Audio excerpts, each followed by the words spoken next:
Hello students, today in this video I shall continue discussing photosynthesis for standard 10, and for that chapter photosynthesis it is video number 2.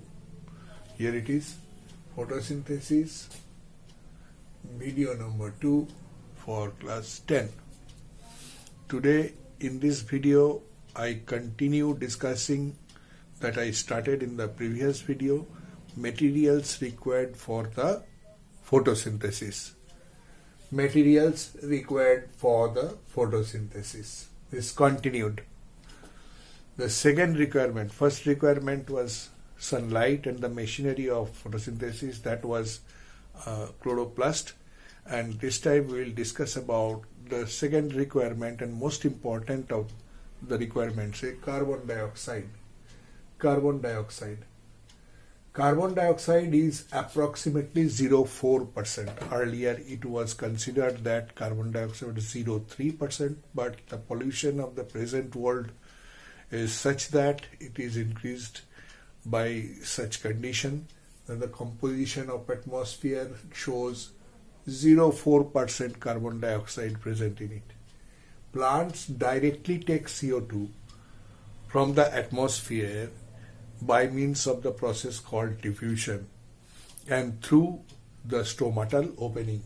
By the process of plants directly take CO2 by the process of diffusion through open stomata. Open stomata. Now stomata are special type of opening in the leaves or the other green parts of the plant which has got the ability to open and close. Stomatal openings, which are guarded by a pair of guard cells, has to open for the above purpose. You know already that the guard cells have the ability to open and close, and guard cells are in between them there is the opening. When the guard cells open, stomata start functioning by the process of diffusion. Now, how the stomata will open? This opening of stomata is very important aspect for the process of photosynthesis or any other gaseous exchange. The regulation of stomatal opening. The opening and closing of stoma is singular and stomata is plural, is regulated by the turgidity of the guard cells. The stoma opens when the guard cells are turgid. This is due to the bending of the bean-shaped guard cells, which happens due to difference in thickness of their cell walls. Guard cells are kidney-shaped or bean-shaped in case of dicot plants. In case of monocot plants, it is dumbbell-shaped. But whatever it is, the thickness of the inner wall and the outside wall of a guard cell is different. The inner wall is thicker, outer wall is thinner. So when they will become turgid, they will bend outwardly, opening the stomata. So turgidity is the criteria. When they turgid, they due to bending of bean-shaped guard cells, which happens due to difference in thickness of their cell walls. Inner walls are thicker, outer walls are thinner.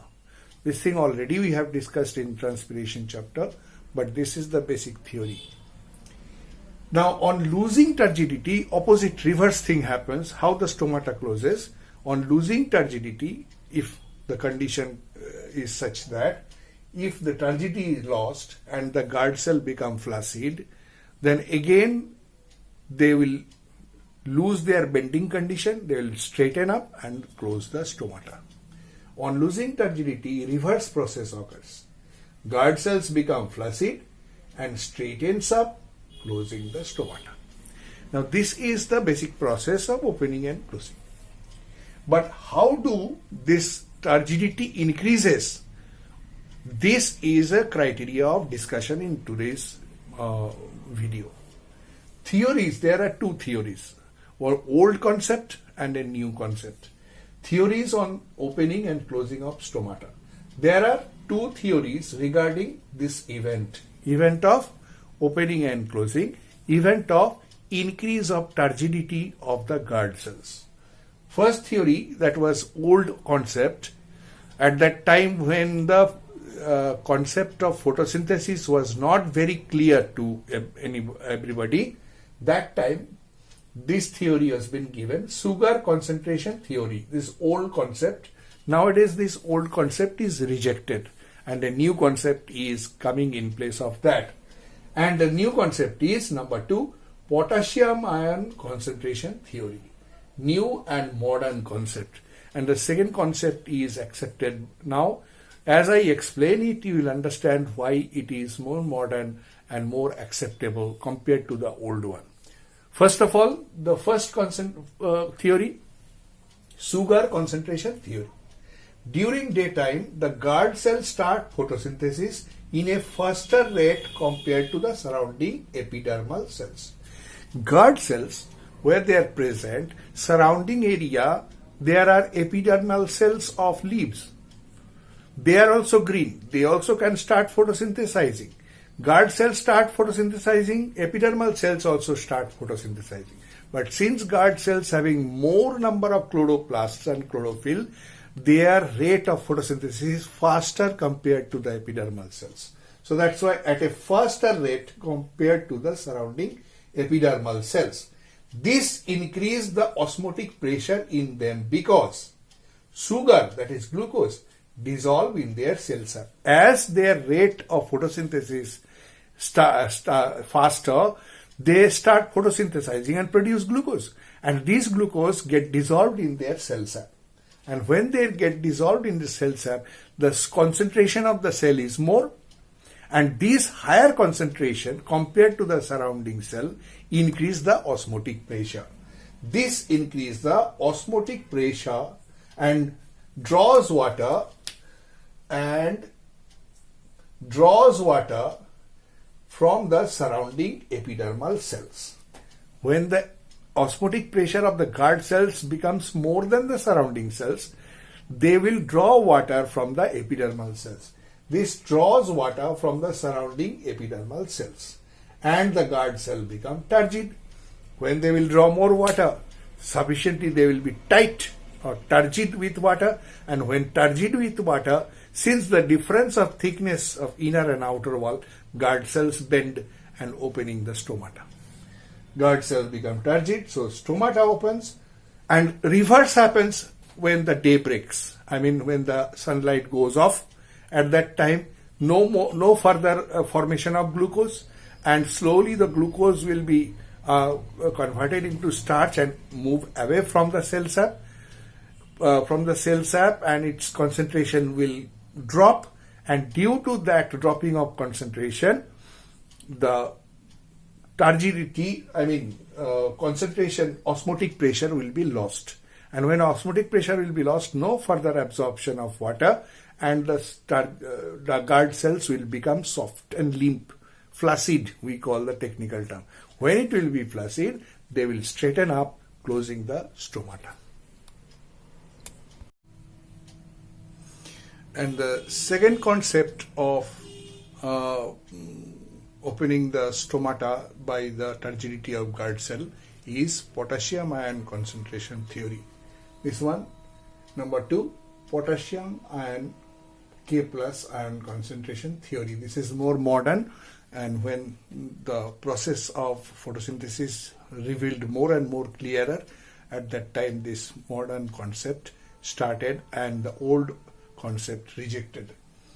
According to this theory, potassium ion concentration gradient in the guard cell increase, which increases the osmotic pressure of the guard cells.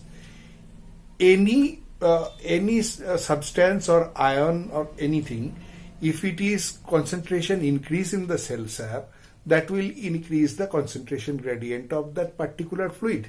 So potassium ion also can increase the concentration of cell sap. Now this concept says that potassium ion concentration increases in the cell sap, hence the concentration gradient increase much earlier than the formation of sugar. This is the increasing the osmotic pressure of the guard cells. This draws water from the surrounding epidermal cells to become turgid, And when the concentration is more, automatically the osmotic pressure will be more and they will draw water from the surrounding cell. This particular concept depend on more clearer idea about the process of photosynthesis. When it has become more clearer, then this concept started. Photosynthesis, we need to understand the exact condition. Photosynthetic reactions are divided into two phases. It is very long chain of reaction, very long, and it is also taking place in two different sites, in two different phases. These phases, little bit concept we have to know before going into details of that to understand this potassium ion concentration theory. Photosynthetic reactions are divided into two phases, light phase and dark phase. Though it is not in dark but light independent. Light phase, this depend on availability of sunlight and is the first phase of photosynthesis. When the light is available, this light phase starts first. Dark phase starts later. And this first phase of photosynthesis, in this, glucose is not formed. In this phase, what happens? Two events occur. Number one, breakdown of water molecules, that is splitting of water molecules and formation of ATP. Two events occur. In this, glucose is not formed. Instead, water is split into its ions and large number of ATP molecules are produced. I am not going details of light reaction, that we will discuss later in another video, but this event happens in the light phase. That means what? That means glucose is not yet formed, which is the beginning of the photosynthesis.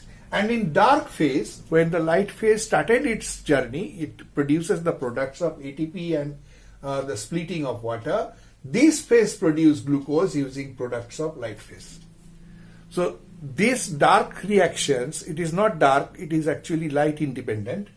It waits for the products of light phase to continue the process and finally produce the glucose. But prior to that, these ATP molecules are the criteria of our opening. Okay, now we are not going to discuss the details of the reactions. We are telling that ATP molecules formed in the light phase prior to the formation of glucose in the dark phase. Now these ATP molecules are the most important one for potassium ion concentration theory. Now prior to the formation of glucose, ATP molecules are available from the light phase. This is the point I was telling. These ATP molecules, you know, they are energy rich, adenosine triphosphate, energy rich.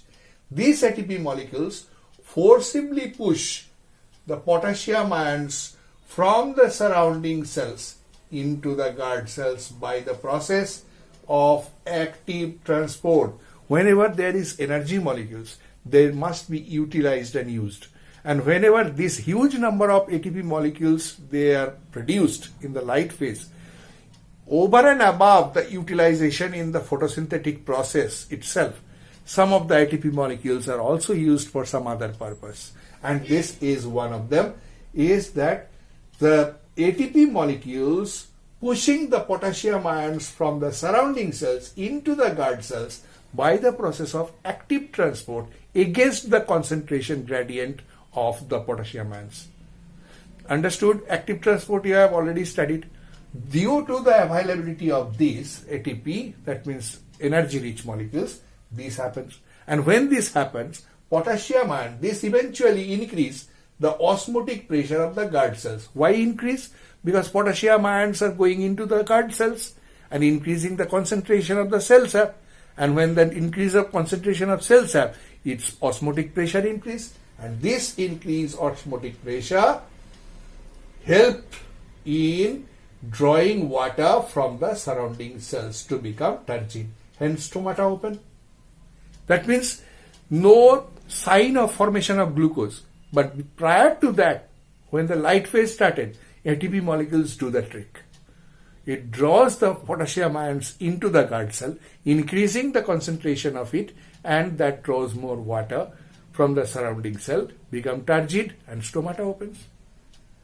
And reverse thing happens when at night reverse happens in absence of sunlight. Potassium ion goes back when the ATP is not there, force is not there, automatically potassium ion goes back to their normal condition, to their normal location, the surrounding cells. That results in loss of turgidity of the guard cells, and due to the loss of turgidity, the guard cells become limp or soft or flaccid, and it straightens up, closing the stomata. Loss of turgidity of guard cells and the stomata closes. This results in loss of turgidity and the stomata closes. This is the modern concept of opening of stomata on the basis of potassium ion concentration theory. Let us end the video up to this. Next video on photosynthesis will continue discussing about the actual process of photosynthesis.